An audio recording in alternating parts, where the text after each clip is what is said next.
Didier ndiye ambaye anaingia kiwanjani. Eli Tatu amepita pale pale, amekwenda chini, mwamuzi anasema ni mkwaju wa penalty. Mashabiki wanachoma chips na wamenyanyuka, lakini nani atamuelewa kwenye mazingira haya? Anamtia uchaa kocha wake mkuu. Tazama shughuli namna ambavyo ilikuwa. Ukitazama hapa mwamuzi ameita ndani, miguu 12 ya mtu mzima, ni mkwaju wa penalty.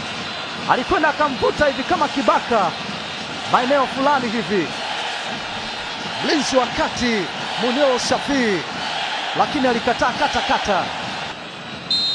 Nafasi Helman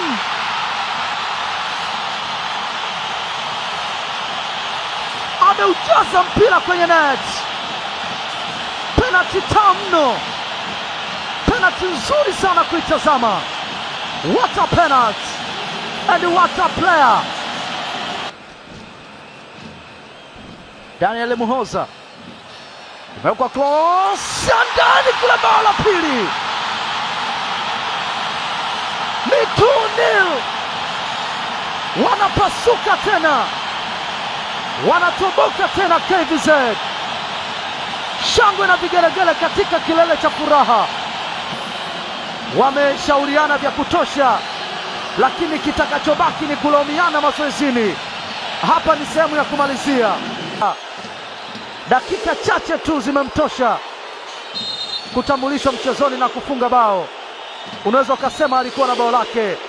Emmanuel nahodha, cross nzuri akaimalizia, na ni mpira ambao ulijaa kwenye net.